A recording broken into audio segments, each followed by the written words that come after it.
Soy enfermera titulada en un pequeño hospital rural de Minnesota, y llevo en este trabajo unos 4 años. Uno de los problemas más difíciles que enfrentamos aquí es la alta tasa de abuso de sustancias y trastornos mentales. Vivo en una ciudad ni muy grande ni muy pequeña, rodeada de campos y pueblos, pero a pesar de su tamaño, vemos muchos casos al año, la mayoría relacionados con el abuso de sustancias, principalmente metanfetaminas. Aquí es donde ejerzo mi profesión, y antes de que se me olvide, por el amor de todo lo bueno, por favor, no consuman metanfetaminas bajo ninguna circunstancia.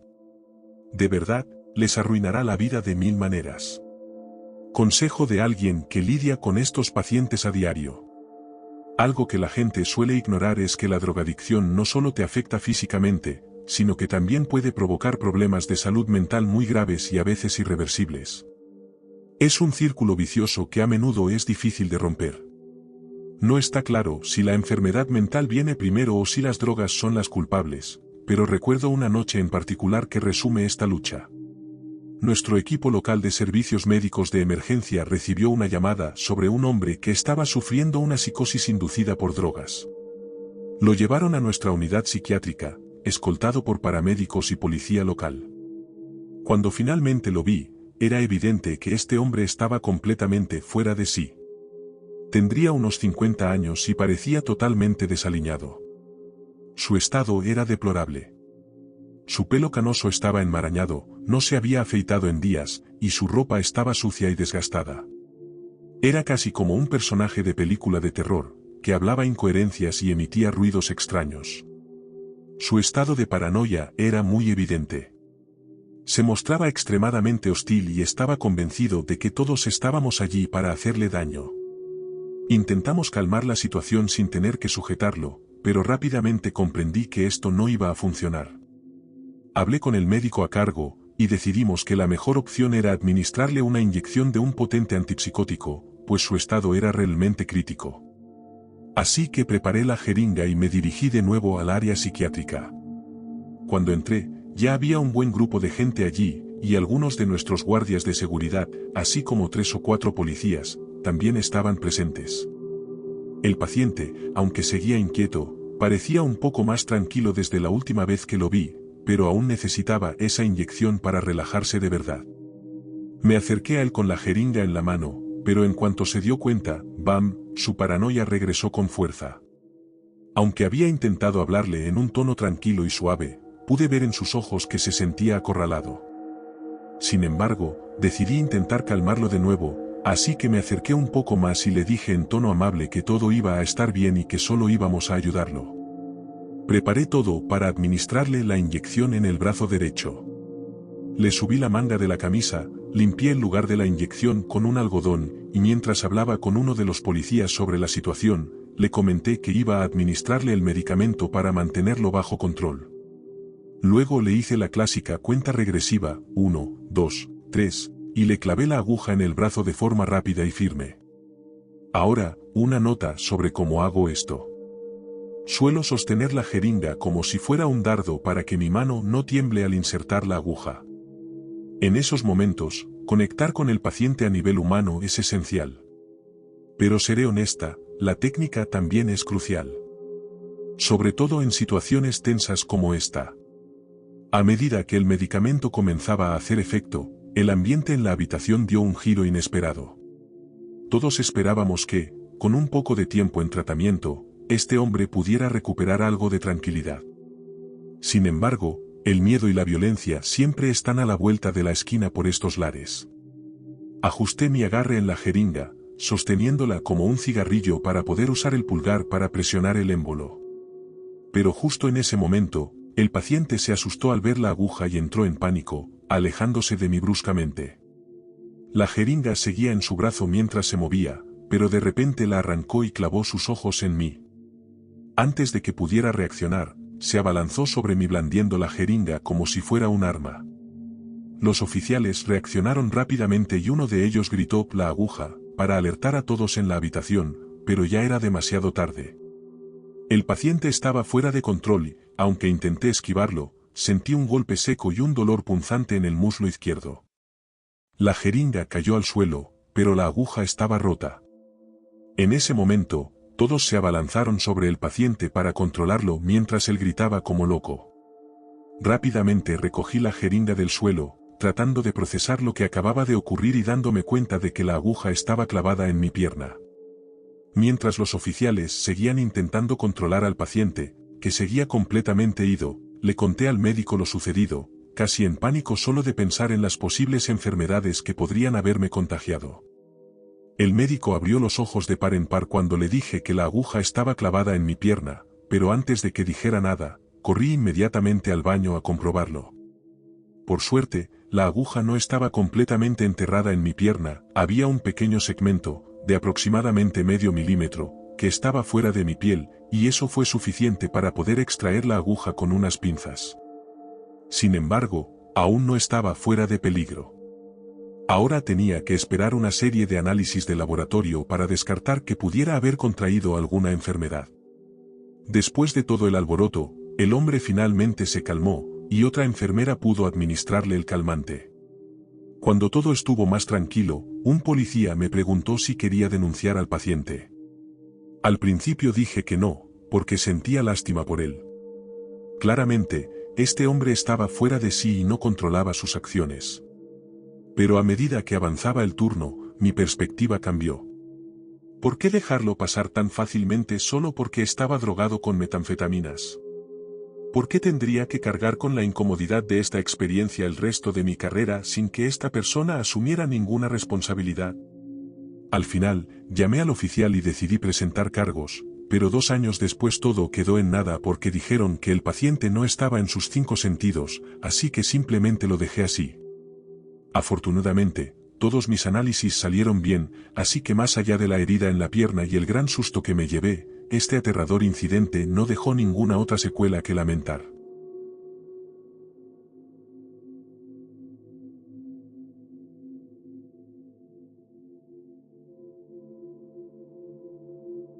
Trabajaba como personal de limpieza en un hospital local y estaba acostumbrado a ver gente llegar en las peores condiciones, pero hay un paciente que se me quedará grabado para siempre.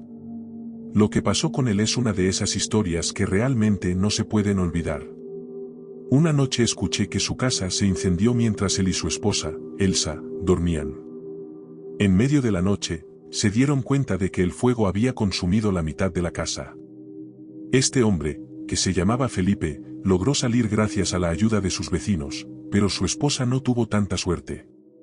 La gente murmuraba que estaba tan quemada que su piel se había derretido literalmente. Era una tragedia que se me ponía la piel de gallina solo de imaginarla. Felipe llegó al hospital con la mano y la pierna izquierdas gravemente dañadas, pero por suerte su condición era tratable, si es que se le podía llamar así. Recuerdo que, de todas las habitaciones del hospital, la suya era la que me causaba más inquietud cada vez que entraba a limpiarla. Desde el momento en que cruzaba la puerta, un escalofrío me recorría la espalda, el hedor a carne quemada era insoportable, además, su habitación siempre estaba gélida, como si la vida misma se hubiera extinguido en un suspiro. Felipe estaba fuertemente sedado la mayor parte del tiempo, luchando contra un dolor que no puedo ni describir. El sufrimiento de las víctimas de quemaduras es algo que te deja sin palabras y te hace rogar a Dios que nunca te haga pasar por algo así. Una vez me asignaron el turno de noche, que en realidad prefería, ya que era más tranquilo. Todos los pacientes estaban dormidos y podía concentrarme mejor en mi trabajo. Eran alrededor de la 1:20 de la madrugada y fui a trapear el piso de la habitación de Felipe. Pero al entrar, me encontré con una figura solitaria en medio de la habitación, y lo que vi realmente me heló la sangre. Era Felipe, parado allí, sollozando. El aspecto de sus manos quemadas y su pierna izquierda era desolador. Miraba fijamente un rincón oscuro de la pared y susurraba cosas que resonaban con un tono inquietante. ¿Por qué me haces esto? ¿Qué más quieres de mí? Por favor, déjame en paz. No pude evitar intervenir y le pregunté, oye, ¿estás bien? En ese momento se giró hacia mí, y el dolor en su rostro era tan palpable que casi podía sentirlo. Luego, señaló el rincón oscuro y dijo con voz casi rota, dile que se vaya. Sigue volviendo. ¿No se supone que esté muerta? Estaba muy confundido y un escalofrío comenzó a recorrer mi cuerpo. Pregunté, ¿De qué estás hablando, Felipe? Elsa, mi esposa, dijo con un terror en la voz que casi me hizo retroceder. Siempre está aquí, acechando. Me quedé paralizado escuchándolo, pero antes de que pudiera procesar lo que decía, se desplomó, cayendo al suelo como un saco de papas. En estado de shock y miedo, me quedé un par de segundos sin hacer nada, hasta que reaccioné y me di cuenta de que tenía que avisar a los médicos y enfermeras. Cuando finalmente lo hice, vinieron corriendo. Todos estaban asombrados de ver cómo, a pesar de su doloroso estado, este hombre había logrado levantarse de la cama por sí solo. Desde esa noche, cada vez que tenía que limpiar su habitación, me llenaba de ansiedad.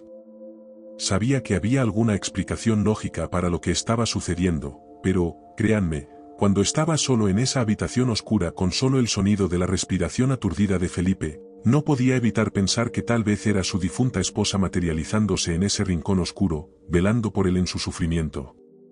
La verdad es que me aterraba, y sin quererlo, cada visita a esa habitación se convertía en una especie de excursión al reino de lo inexplicable, un lugar donde el dolor y la muerte coincidían de maneras que soy incapaz de explicar o incluso entender.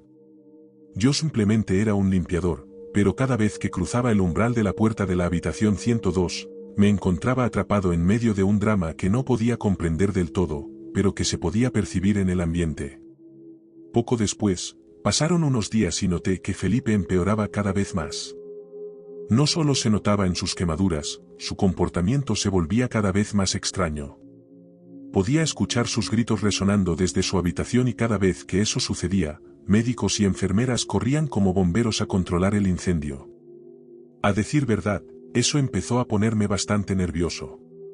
Decidí cambiar mi turno para no tener que ir a su habitación, pero parecía que el destino tenía otros planes para mí.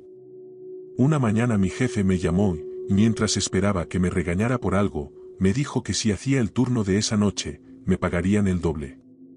¿Quién podría rechazar una oferta así? Con los tiempos que corrían, necesitaba el dinero, y mucho.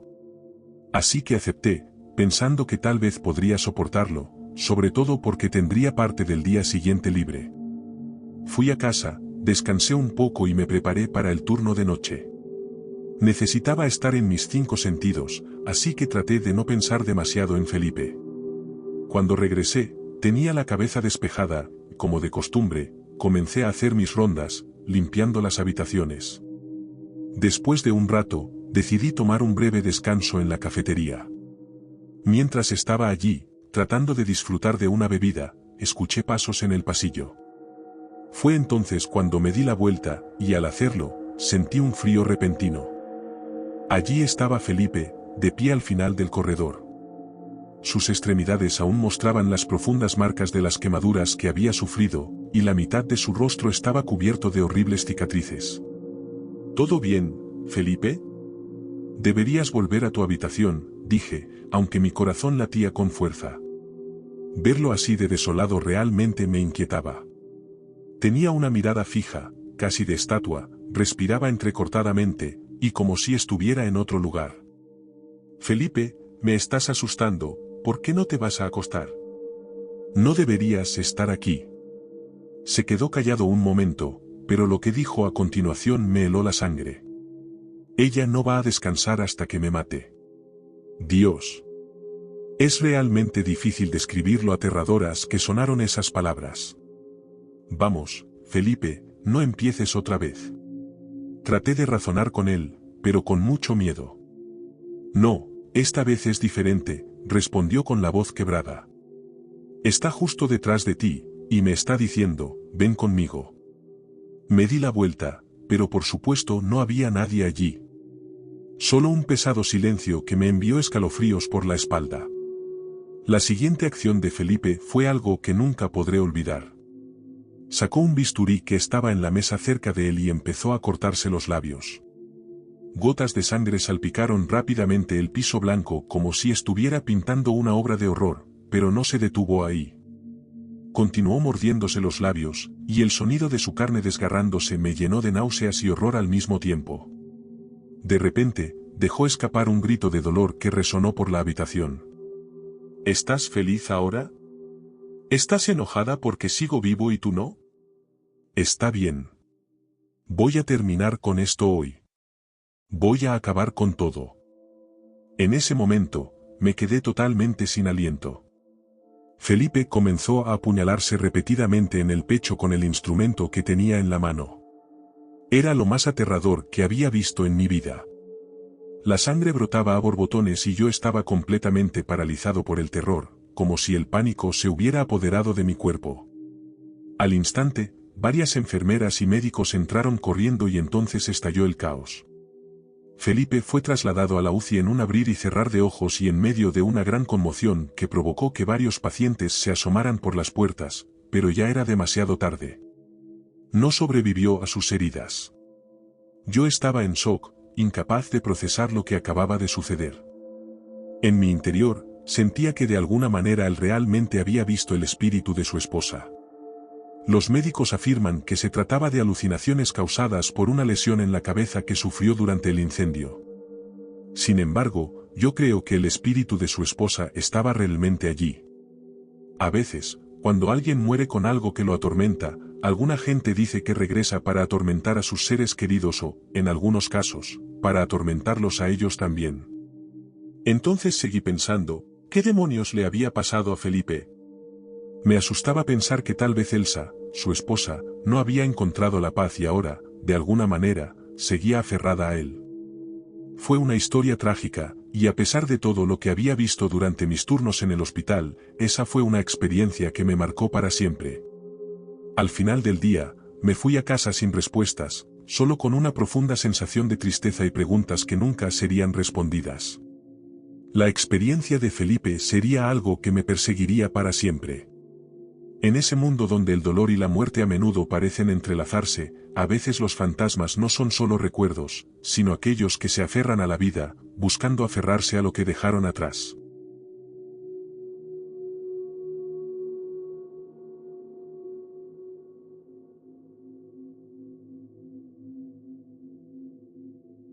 Mi padre estaba en las últimas semanas de su tratamiento en un hospital estatal, así que decidí visitarlo el Día del Padre.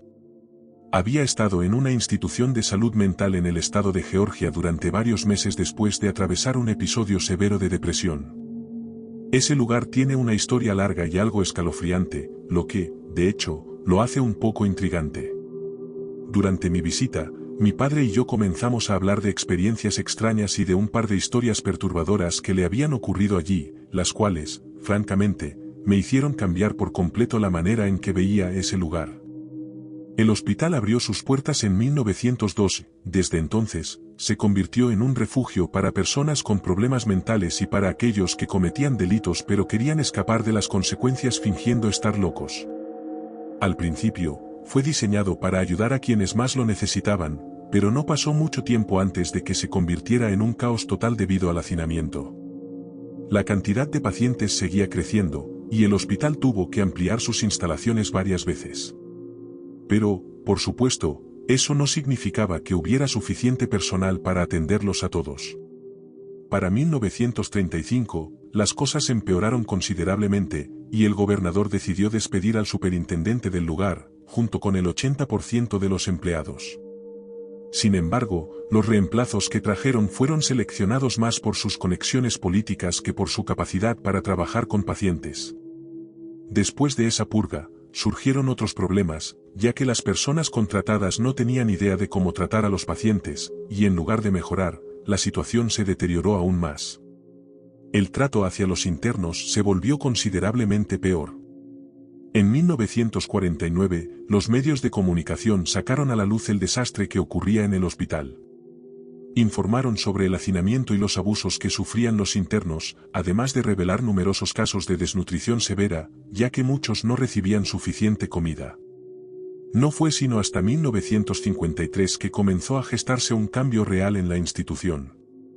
El gobierno y los responsables del hospital finalmente entendieron que era necesario tomar medidas para mejorar la situación. Se establecieron nuevas políticas, se contrató personal capacitado y, poco a poco, se empezó a garantizar el bienestar de los pacientes. Gracias a estas medidas, las condiciones en el hospital comenzaron a mejorar, los internos empezaron a recibir la atención que merecían y el lugar se volvió más selectivo al admitir pacientes, quienes ahora pasaban por una evaluación psicológica exhaustiva antes de ser aceptados.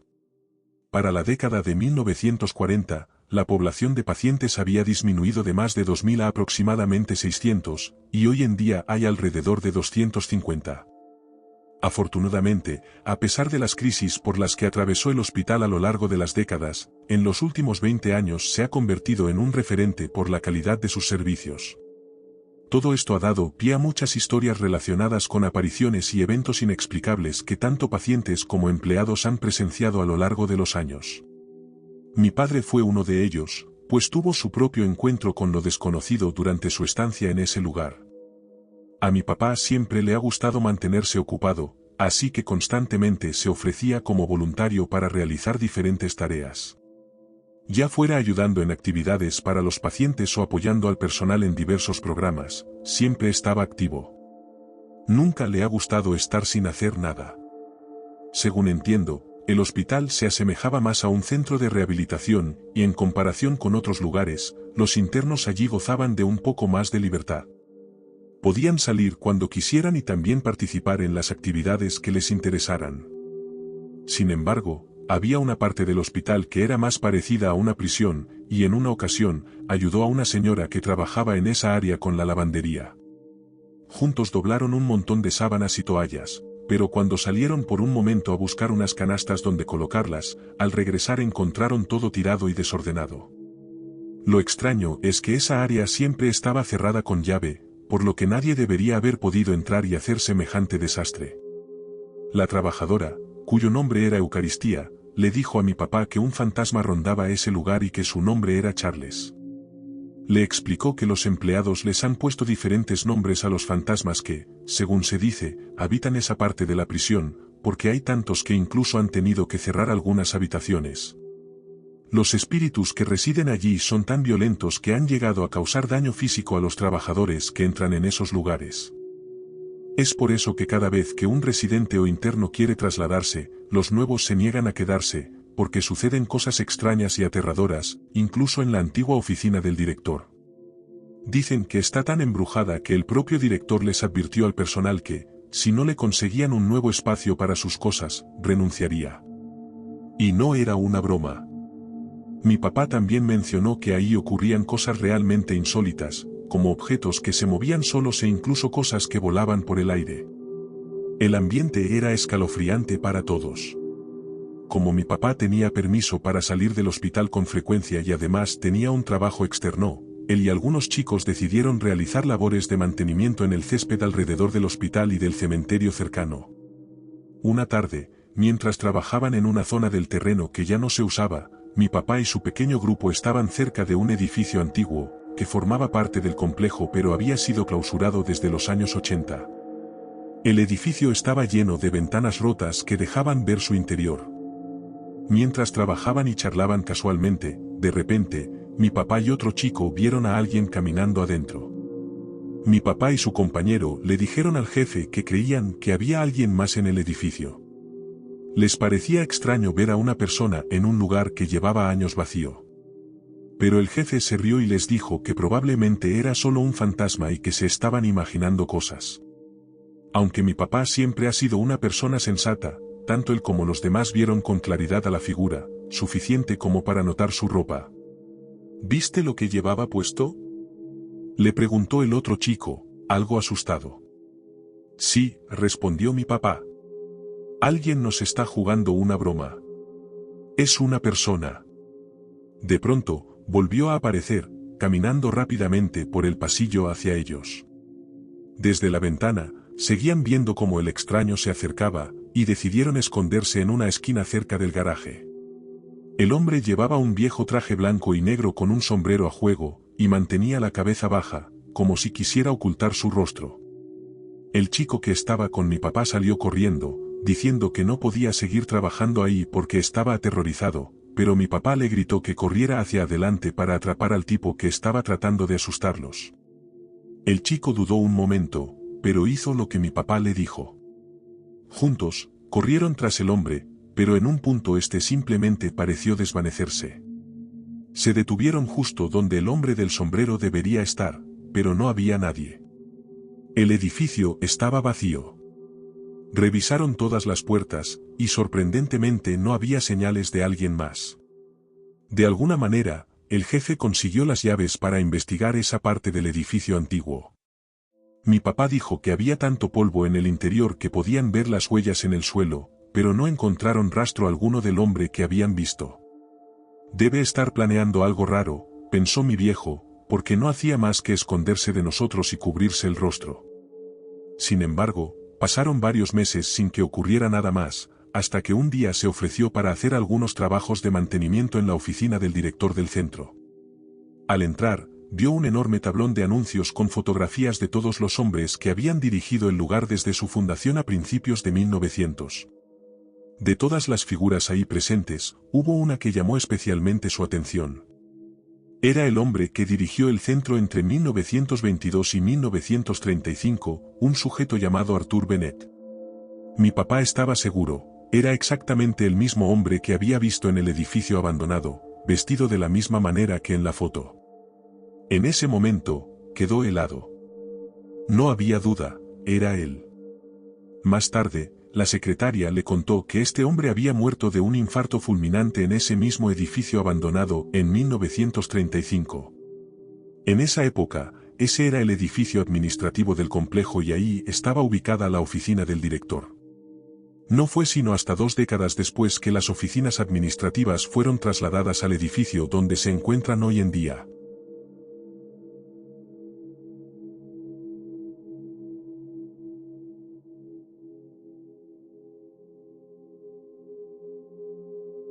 De chica, tuve muchos problemas psicológicos y de conducta. Siempre he sido alguien complicada, pero al cumplir 14 años, las cosas se pusieron aún más difíciles. Empecé a autolesionarme, a lastimar a otros y a negarme a ir a la escuela. Así que me pusieron en lista de espera para un hospital psiquiátrico infantil. No sé si estar en esa lista durante casi medio año debería haber sido una señal de alerta, pero en ese momento simplemente disfrutaba estar enferma. Para mí, eso significaba escaparme de la escuela y pasar horas jugando los Sims hasta las 6 de la mañana durante meses. Sin embargo, cuando llegó el momento de empacar para ir al hospital, debo admitir que no quería ir para nada. Quería ayuda, pero la idea de estar lejos de casa durante 6 semanas me aterraba más que nada. Ese era el tiempo que tardarían en evaluarme y ver que estaba mal, y luego decidirían si me trataban o me internaban por más tiempo. Llegué al hospital hecha un desastre, con mi mamá ayudándome a cargar la maleta. Las enfermeras se dieron cuenta de que no estaba feliz de estar ahí. ¿Viniste por tu propia voluntad?, me preguntó el doctor. Solo negué con la cabeza, temblando. Simplemente ignoraron mi respuesta y dijeron que podían conseguir una orden judicial para obligarme a quedarme. Nunca me llevaron ante un juez, ni tuve la oportunidad de defenderme o contar mi versión de la historia. Mis padres tampoco hablaron con nadie del juzgado. Vieron mi historial médico y firmaron un documento que me tuvo atrapada en ese lugar infernal durante 6 semanas. Recuerdo que revisaron mi maleta y sentí como si acabara de entrar en una prisión. Lo primero aterrador que sucedió fue esa misma noche, ya que, como mencioné, tenía antecedentes de autolesiones. Cuando las heridas sanan, suelen picar, y yo acababa de reabrirme algunas costras. Cuando fui a pedirle una venda a la enfermera, todos estaban en alerta. Pensaron que lo hice intencionalmente y no pude demostrar que no lo hice. Entonces, ¿qué haces con una paciente de 14 años en una situación así? ¿Acaso hablas con ella? ¿Intentas ayudarla? No, decidieron quitarme el collar que me regaló mi mamá y una pulsera que era de mi exnovia, por quien aún sentía algo, y luego me enviaron a una sala de aislamiento por 24 horas. Esa habitación era pequeña, con una ventana diminuta y apenas espacio para una cama. Si necesitaba ir al baño, tenía que pedirle a una enfermera que me acompañara. Todo mi guardarropa, hasta mi ropa interior y pijamas, estaba guardado en la oficina principal, así que cada vez que necesitaba algo de ropa, tenía que hacer la caminata hasta la oficina y pedirla. Además de eso, solo podía salir para ir al baño, y me dejaban completamente sola en esa sala de aislamiento. Nadie venía a verme. Fue una verdadera pesadilla. No entendía cómo eso podía ayudarme a sanar mentalmente, porque era horrible estar en ese lugar. Puedo asegurarles que 8 de cada 10 pensamientos que me venían a la cabeza eran suicidas. Salir de esa habitación no me hizo sentir mucho mejor. En las primeras 2 semanas sufrí de horribles dolores de estómago. Me levantaba varias veces en la noche para ir al baño. Y aunque ya no estaba en la sala de aislamiento, seguía sin poder acceder a las salas comunes. Tenía que caminar por el pasillo porque mi estómago no me dejaba dormir. A menudo no dormía lo suficiente y terminaba durmiendo la mayor parte del día, lo que me hacía perder las actividades grupales. Cuando me quejaba, me decían que si me pasaba la noche deambulando por los pasillos, claramente estaría cansada y debían mantenerme en cama. Debido a eso, como no participaba en las actividades grupales, me dejaban sin tiempo al aire libre. Así que sí, ese era un privilegio que tenía que ganarme, incluso si solo se trataba de sentarme en los escalones de la entrada con una enfermera. Eso significó que durante 6 semanas estuve mayormente encerrada todo el tiempo, excepto por las veces que iba a la escuela y los fines de semana que me dejaban salir a casa. Era tristemente evidente que a ninguna de las enfermeras realmente le importábamos. No parecían enfermeras de verdad, parecían más guardias de prisión. Una de ellas daba la impresión de haber vivido en la calle, mientras que otra respiraba como si hubiera fumado un paquete de cigarrillos al día toda su vida. De hecho, todas ellas, y me refiero a todas, eran fumadoras empedernidas. Cada vez que tenían un descanso, salían a fumar justo afuera de la puerta, exponiendo a los otros chicos que lidiaban con el síndrome de abstinencia de la nicotina a un festín de humo.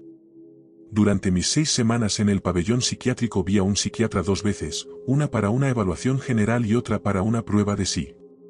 Quienes han lidiado con problemas de salud mental probablemente conocen las frases inútiles que te dicen, como simplemente supéralo o olvídalo. Una vez, una paciente que tenía aracnofobia salió de su habitación gritando porque una araña había aterrizado justo en su cara. Ahora me dicen que tengo depresión bipolar y trastorno de pánico, y mi psiquiatra actual sugirió que podría estar lidiando con un trastorno límite de la personalidad. Así que la lección aquí es clara, investiguen bien antes de ingresar a un hospital. Espero no volver a ver a esos guardias, enfermeras o doctores nunca más. Tal vez mi historia no esté relacionada con fantasmas y cosas sobrenaturales, pero créanme que lo que experimenté allí fue más aterrador que cualquier encuentro con algo de otro mundo. A veces, los vivos pueden ser más despiadados y aterradores que cualquier ser sobrenatural que se esconde en las sombras.